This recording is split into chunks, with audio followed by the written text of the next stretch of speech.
बिस्मिल्लाहिर्रहमानिर्रहीम। अस्सलाम वालेकुम। मैं हूँ साजिदा परवीन।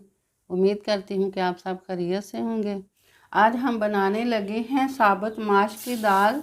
ये जो एक सफ़ेद वाली दाल होती है वो छिलके के बगैर होती है, ये छिलके वाली दाल है माश की, और ये साबुत दाल है।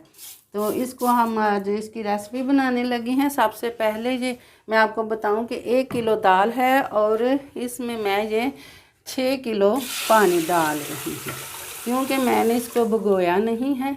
तो 6 किलो पानी इसके अंदर जाएगा। चूल्हा ऑन कर देते हैं।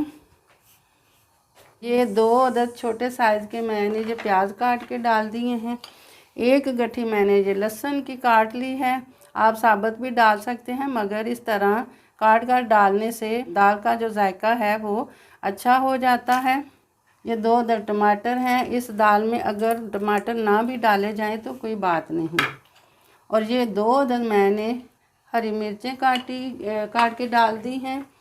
और ये 2 अदद बड़ी मिर्चें मैंने साबुत वाली इसके अंदर डाल दी हैं। अब मैं डालूँगी इसमें मसाला जात। सबसे पहले मैं नमक डाल रही हूँ, छोटे 2। अब मैं ये लाल मिर्च का पाउडर इसमें 1 छोटा चम्मच डालूँगी। 1 ही मैं ये छोटा चम्मच डाल लूँगी कुटी हुई मिर्चें। ये आधा छोटा चम्मच मैं हल्दी का इसमें शामिल कर देती हूँ। साथ ही हम डाल देते हैं ये साबुत गरम मसाले, 2 तेज़ पत्ते, 2 ही दालचीनी के पीस हैं, 2 ही ये मोटी इलायची हैं और 4 अदद ये लौंग हैं। अब हम इसको बंद कर देते हैं और जब विसल स्टार्ट होगा तो 10 मिनट के बाद हम इसको चेक करेंगे। हाँ जी, तो प्रेशर कुकर मैंने खोल दिया है। पानी बहुत कम हो गया है, इसमें मैं और पानी शामिल करूँगी। बिस्मिल्लाहिर्रहमानिर्रहीम। 3 गिलास हो गए हैं।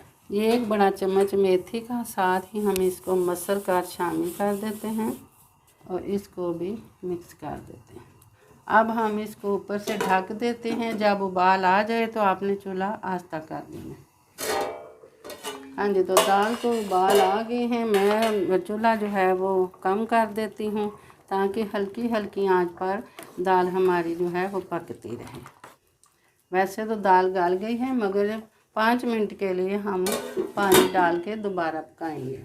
एक पैन में मैंने आधा पाव घी लिया है। ये मेल्ट हो जाता है तो फिर मैं बताती हूँ कि दूसरी चीज़ें तड़के के लिए हमें क्या क्या चाहिए। दाल हमारी माशाल्लाह से गल गई है। वॉश किया हुआ धनिया डाल देते हैं और धनिया को भी हम मिक्स कर लेंगे। इसको बंद कर देते हैं, ढकना दे देते हैं इस पर। हाँ जी, 2 मिनट हो गए हुए हैं धनिया डाले हुए। तो अब मैं चूल्हा बंद कर देती हूँ और 5 मिनट के लिए इसको मैं ऊपर से ढकना बंद ही रखूँगी। हाँ जी, तो घी हमारा मेल्ट हो गया है। ये मैंने 5 जवे ये लहसुन के लिए हैं, इसको मैं डाल देती हूँ।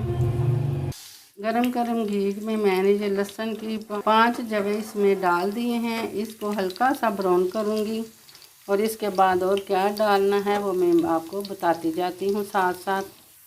बिल्कुल अभी लाइट ब्राउन है तो साथ ही मैं इसमें डाल देती हूँ ये तेज़ पत्ता तड़के के लिए, और इसको आहिस्ता आहिस्ता से हिला लेते हैं। लाइट ब्राउन हो गया है तो मैं चूल्हा बंद कर देती हूँ। अब हम इसमें डालेंगे ये 1 बड़ा चम्मच है ज़ीरे का। इसको भी मसल कर हम डाल देते हैं और इसको भी हिला लेंगे। और अब मैं दाल में ये तड़का डाल देती हूँ। बिस्मिल्लाहिर्रहमानिर्रहीम। और ऊपर से इसको हिला देंगे। माशाल्लाह से दाल हमारी बिल्कुल रेडी है। बहुत ही मज़े की बनती है। आप भी इसको ज़रूर ट्राई करें और खा के बताएं मुझे कि आपको ये दाल कैसी लगी है। मुझे तो बहुत पसंद है ये दाल। 1 बड़ा चम्मच मैं इसमें गरम मसाले का शामिल कर रही हूँ और 1 छोटा चम्मच काली मिर्च का इसके अंदर जाएगा। और नमक कम था, मैंने नमक और डाल दिया था। और इसको भी हम मिक्स कर लेते हैं। नमक या काली मिर्चें आप अपनी मर्ज़ी के मुताबिक भी डाल सकते हैं। लो जी, दाल हमारी बिल्कुल रेडी है। अब हम इसको डिश आउट करेंगे। इसके ऊपर हम एक नींबू भी निचोड़ सकते हैं।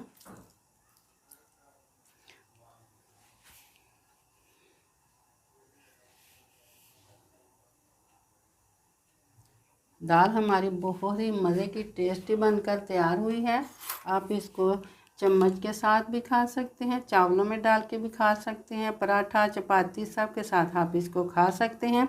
इसके साथ ही मुझे इजाज़त दें। मेरा और आपका अल्लाह निगहबान।